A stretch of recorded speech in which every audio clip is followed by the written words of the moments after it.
నమస్తే. రాష్ట్రంలో not only Telangana, Telugu రాష్ట్రాల్లో తెలుగు ప్రేక్షకులందరూ చాలా ట్రెండింగ్లో పెట్టిన అంశం ఐబొమ్మ రవి ఇష్యూ. సో తను ఒక పైరసీకి పాల్పడ్డాడు. ఆ పైరసీ చేస్తూనే ఆన్లైన్ బెట్టింగ్ గేమ్స్ని ప్రోత్సహించిండు. పర్సనల్ డేటా చాలామందిది, లక్షల మంది సేకరించిండు, దాన్ని అమ్ముకున్నాడు. ఈ దేశాన్ని సిటిజన్షిప్ని వదిలిపెట్టి కరేబియన్ సిటిజన్షిప్ని తీసుకున్నాడు. 88 లక్షలు పెట్టి కోట్ల రూపాయలు సంపాదించిండు. ఇట్లా మొత్తానికి ఆ ఐబొమ్మ అనేది ప్రతి ఒక్కరి మొబైల్లో, దాదాపుగా సినిమాలు బాగా చూసే వాళ్ళ ప్రతి ఒక్కరి మొబైల్స్లో, ప్రతి ఒక్కరి సిస్టమ్స్లో అది ఉన్నది. ఎందుకు అని అంటే ఫ్రీగా సినిమా చూసేయచ్చు అనమాట. ఇంటర్నెట్ ఉంటే చాలు సినిమా చూసేయచ్చు. సో అతన్ని కూడా ఒక హీరోలాగా ప్రజలు చూస్తున్నారు. కారణం ఏంటి? ఎందుకు ఈ సిచ్యువేషన్ వచ్చింది? తప్పు చేసిండు, తప్పు కనబడుతున్నది, చట్ట వ్యతిరేక కార్యక్రమం ఏది అయినా కూడా ఐబొమ్మ రవిని ఎందుకు హీరోలాగా చేస్తున్నారు? ఐబొమ్మ రవిని రిలీజ్ చేయాలంటున్నారు. ఆటోల వెనకాల ఐబొమ్మ రవికి సపోర్ట్ అని ఫ్లెక్సీలు, పోస్టర్లు కనబడతా ఉన్నాయి. కారణం ఏంటి? ఒకసారి మాట్లాడదాం. నా ముందు డాక్టర్ విశారదన్ మహారాజ్ ఉన్నారు. నమస్తే అండి. నమస్తే రావు. సో మీరు కూడా ఆయనని గొప్ప మనిషిగా, లేకపోతే మంచి పని చేసిన వ్యక్తిగా కీర్తించే ప్రయత్నం చేస్తున్నారా, లేకపోతే తప్పు చేసిన వ్యక్తిగా చూస్తున్నారా? ఏ రకంగా చూడాలి?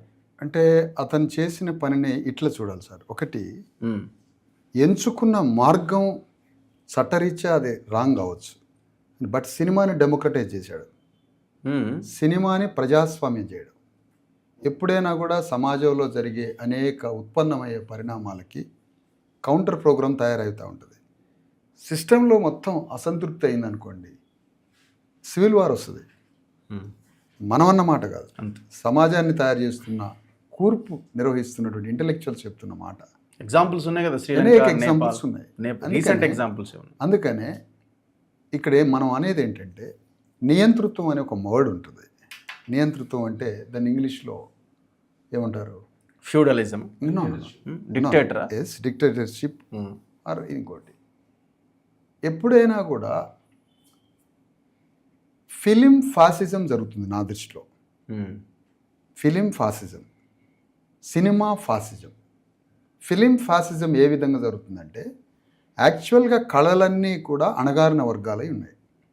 ఎప్పుడైతే ఆధునికత వైపు వస్తుందో, మోడర్నైజ్ ఎనీ కమ్యూనిటీ ప్రొఫెషన్స్ కావచ్చు, ఆర్ట్ ఫామ్స్ కావచ్చు, ఆర్ట్ ఫామ్స్ మొత్తం అణగారిన వర్గాలే, రంగస్థలం అంతా అణగారిన వర్గాలే. ఎప్పుడైతే సినిమా వచ్చిందో, ఈ కళల్ని సినిమాటిక్గా మార్చుకొని తెర మీదకి అగ్రవర్ణాలు వచ్చారు. బ్రాహ్మిన్స్, రెడ్డిస్, కమ్మాస్, కాపు. వీళ్ళలో వచ్చి సినిమాని ఒక భయంకరమైన కమర్షియల్ సినిమాగా మార్చి దాని మీద వేల లక్షల కోట్ల రూపాయల ధనాన్ని సేకరించి, తద్వారా భూమిని, వ్యాపారాన్ని, రాజకీయాన్ని మూడింటిని కబళించేశారు. కబళించడం, భూమిని కబళించడం, వచ్చిన ధనంతో రాజ్యాన్ని కబళించడం, వ్యాపారాన్ని నియంత్రించడం. ఇంత ఉన్మాద స్థాయికి సినిమా ద్వారా అగ్రవర్ణాలు చేసిన పని ఇది. ఫస్ట్ సినిమా బ్రాహ్మణ్ చేతిలో ఉంది. బ్రాహ్మణ్ నుంచి కమ్మాస్కి ట్రాన్స్ఫర్ అయింది. కమ్మాస్కి బ్రాహ్మణ్స్కి మధ్య కొద్దిమంది రెడ్ల చేతిలో ఉంది. కమ్మాస్ నుంచి కాపులకు ట్రాన్స్ఫర్ అవుతా ఉంది. ఈ సినిమా గుత్తాధిపత్యం, ఈ సినీ ఫ్యాసిజంలో మౌలికమైన మా ప్రశ్నలు ఏంటంటే, ఓకే, పైరసీ అనేది గవర్నమెంట్ యాక్ట్ ప్రకారం రాంగే. నేను ఒకటే క్వశ్చన్ అడుగుతున్నా. Any film director, any producer ఎవరిని అడిగి డప్పుని మీరు వాడుతున్నారు? డప్పు అనేటువంటి ఇన్స్ట్రుమెంట్ని ఎవరిని అడిగి వాడుతున్నారు? డప్పుని మాదిగ కమ్యూనిటీని అడిగి మీరు డప్పుని వాడుతున్నారా? పేటెంట్ రైట్ ఎవరికి ఉన్నది డప్పు మీద? కుమ్మరి వాళ్ళ కుండని ఒక సినిమాలో వాడుతున్నారు. కుమ్మరి వాళ్ళకి మీరు ఏమి ఇచ్చారు? మాదిగ డప్పుకి ఏమి ఇచ్చారు మీరు? అనేక జానపద కళల్ని మీరు దోచుకొని సినిమాగా మార్చారు. ఎవరికి ఏమిచ్చారు? ఆదివాసీల సంస్కృతితో, కొమరం భీము స్టోరీతో RRR సినిమా తీసిన రాజమౌళి 2000 కోట్ల రూపాయలు సంపాదించి అక్కడున్న ఆదివాసీలకు ఏమిచ్చారు మీరు? భారతదేశంలో ఉన్న ఆదివాసీ సంస్కృతిని మూల సరుకుగా వాడినటువంటి film industry, upper caste fascism film, fascist films producers ఒక్కొక్క కల్చర్ని వాడుకొని తద్వారా వచ్చిన వేల కోట్ల రూపాయలతో భూమిని కొంటున్నారు, వ్యాపారాలు చేస్తున్నారు, రాజ్యాధికారాన్ని పట్టుకుంటున్నారే. మీరు ఆ పీపుల్కి ఏమి ఇస్తున్నారు? నేను మిమ్మల్ని అడుగుతున్నా.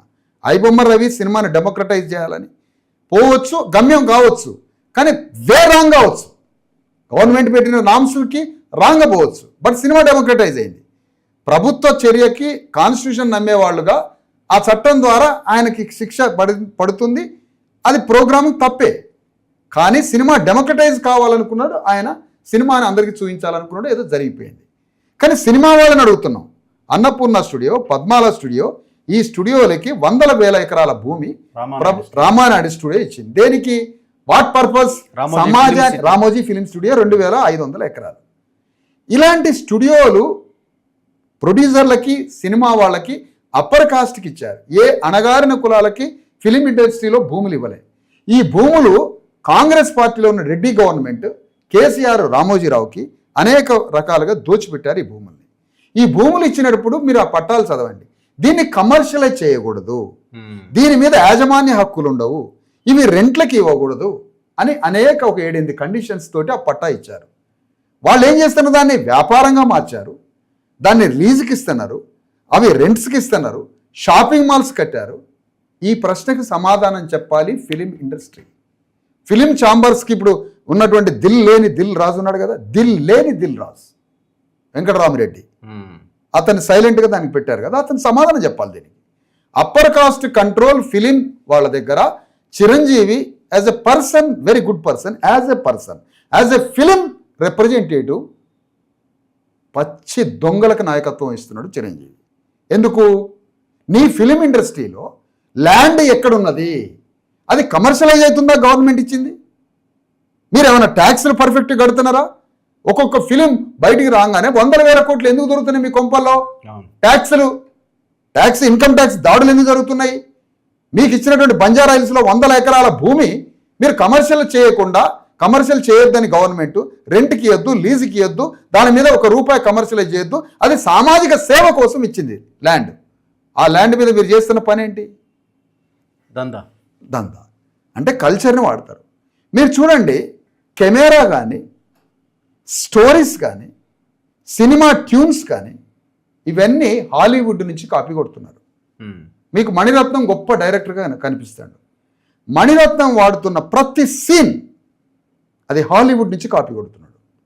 హాలీవుడ్ ఫిలిమ్స్ నుంచి కాపీ కొట్టి భారతదేశంలో గొప్ప గొప్ప దర్శకులుగా పేరుగాంచుతున్నారు.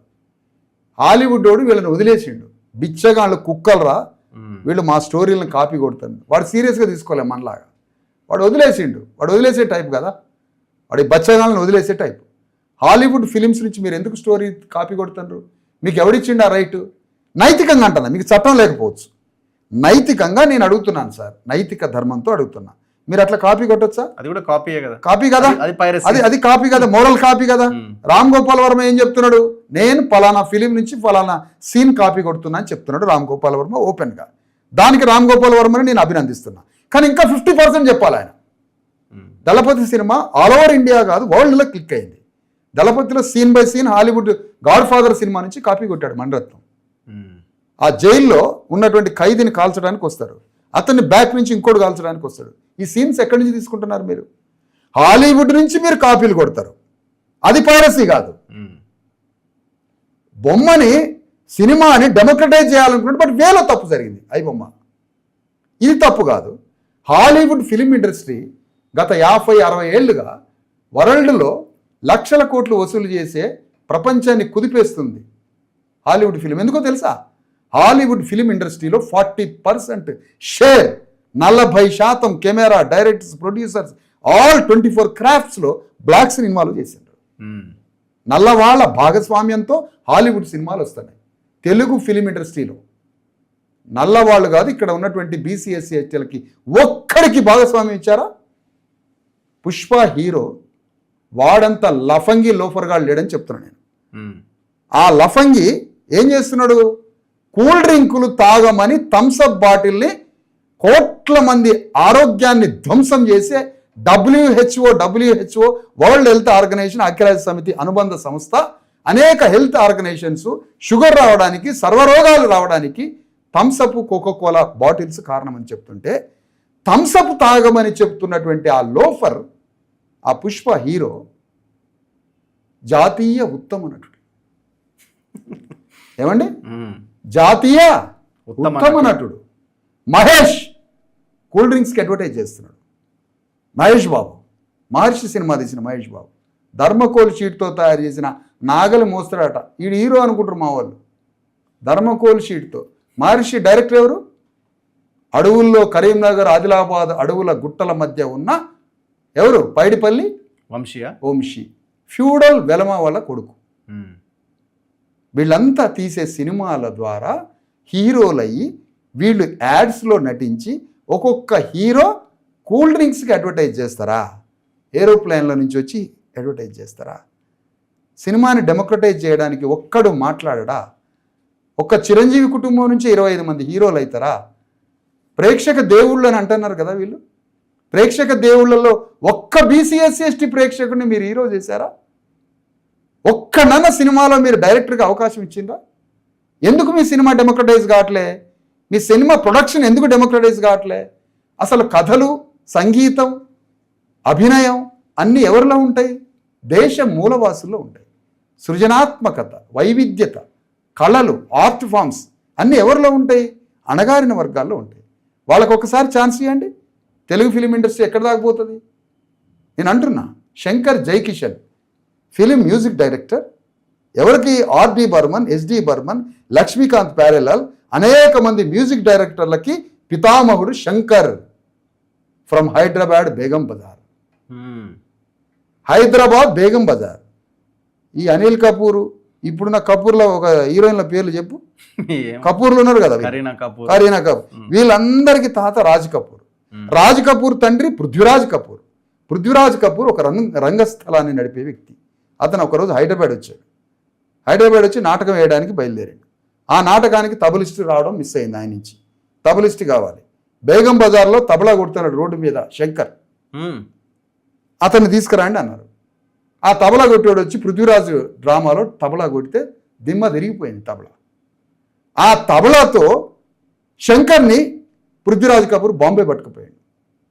బాంబే పట్టుకపోతే జైకిషన్ అనేవాడిని ఒక జస్ట్ అతనికి ఏమి రాకపోయినా షెల్టర్ ఇచ్చిండని శంకర్ జైకిషన్ని పక్కన పెట్టుకోండు.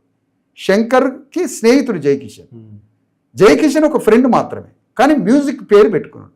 కానీ అక్కడ main music director all over world.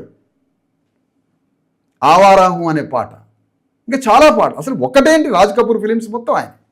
అలాంటి Shankar world class music director from Hyderabad Begum Bazar, Madiga Chamar community. Okay. శంకర్కి ఆ శంకర్ జైకిషన్కి ఒక చిన్న స్టాచ్యూ పెట్టరా?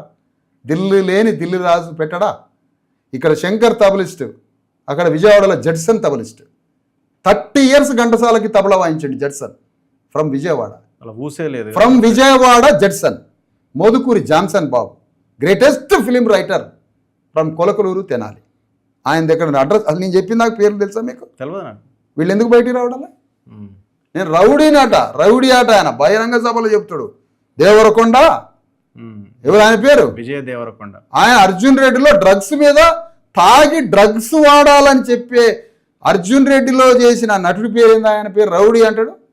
విజయ దేవరకొండ రౌడీ ఆట ఆయన రౌడీ అని ఆయన సినిమాలలో డ్రగ్స్ వాడేటోడిని యాంటీ డ్రగ్స్కి అడ్వర్టైజింగ్కి రేవంత్ రెడ్డి తీసుకుపోతాడు. ఆయన చెప్పిగా, నువ్వు కథ చెప్పిగా, నేను వింటా.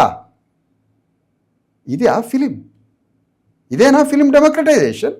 ఫిలిం నుంచి ఏం నేర్పుతున్నారు మీరు? అందుకనే తెలుగు ఫిలిం ఇండస్ట్రీ మేము కోరేది ఏంటంటే, మీరు సినిమా తీస్తే మాకు 1000 కోట్లు లాస్ వస్తున్నాయి అని ప్రభుత్వం వీళ్ళకి రాయితీలు ఇచ్చి సినిమా టికెట్లు 1000 పెంచుకో, 500 పెంచుకో, 200 పెంచుకో. ప్రివ్యూలు,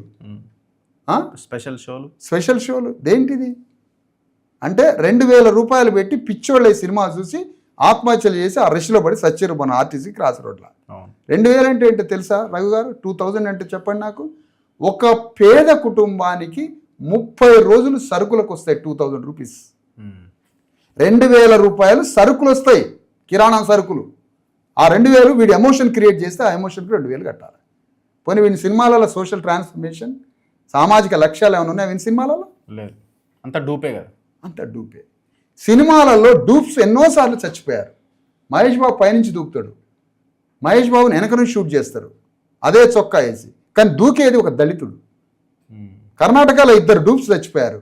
వాళ్ళ పేర్లు బయటకు వచ్చినా? వాళ్ళు ఎక్కడ ఉన్నారో తెలుసా? ఎవరు చచ్చిపోయారు? పోస్ట్ మార్టం రిపోర్ట్ ఏంటి? ఎక్కడ చచ్చిపోయారు?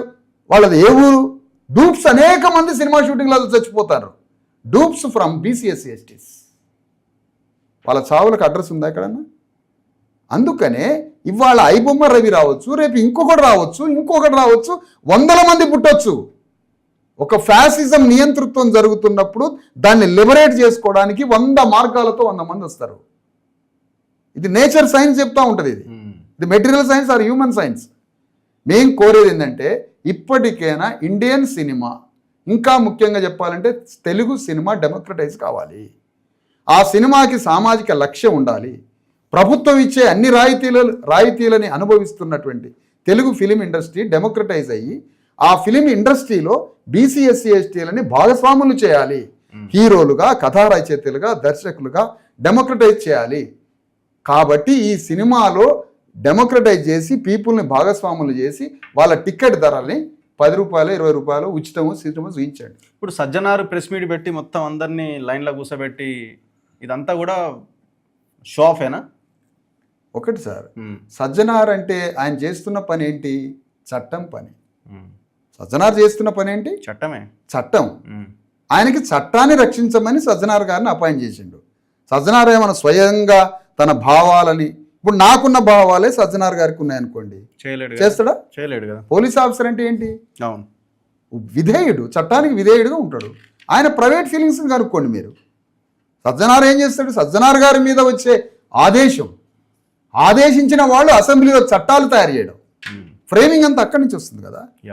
అందుకని బేసిక్ పాయింట్ ఏంటంటే తెలుగు ఫిలిం ఇండస్ట్రీ ఫ్రమ్ 1935 నుంచి స్టార్ట్ అయిన మూకీ టాకీ నుంచి స్టిల్ ఇప్పటి వరకు అప్పర్ కాస్ట్ కంట్రోల్లో ఉంది ఫిలిం ఇండస్ట్రీ. కాబట్టి ఈ ఫిలిం ఇండస్ట్రీలో ఉన్న ఇది తెలంగాణలో ఫిలిం ఇండస్ట్రీ అడ్డా వేసింది.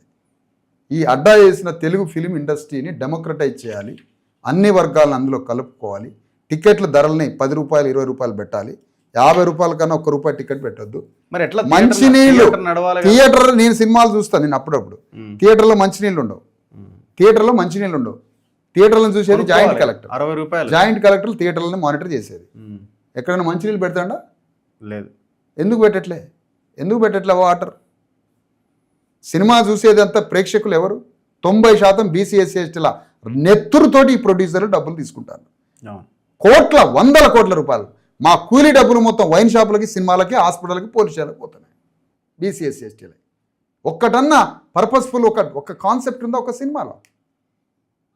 ఈ ఫిలిం హీరోస్ ఎవడైతే కూల్ డ్రింక్స్ అడ్వర్టైజ్ చేస్తున్నారో, ఎవడైతే మనుషులకు వ్యతిరేకమైనటువంటి ఇవి చేస్తున్నారో, జాతీయ ఉత్తమ నటుడు అంటే నీకు సిటిజన్షిప్ ఉండొద్దా? అదే నీకు యాజ్ ఎ సిటిజన్ యొక్క సివిల్ స్కోర్ లాగా దీంట్లో ఒక ఉత్తముడు అనేటువంటి పాత్ర ఉండొద్దా? నువ్వు కూల్ డ్రింక్లో అమ్మేటోడికి జాతీయ ఉత్తమ నటుడు ఇస్తావా? దాగుల్బాజీ పుష్ప స్టోరీతోటి జయభీం సినిమా మాత్రం పనికిరాదు వీళ్ళకి.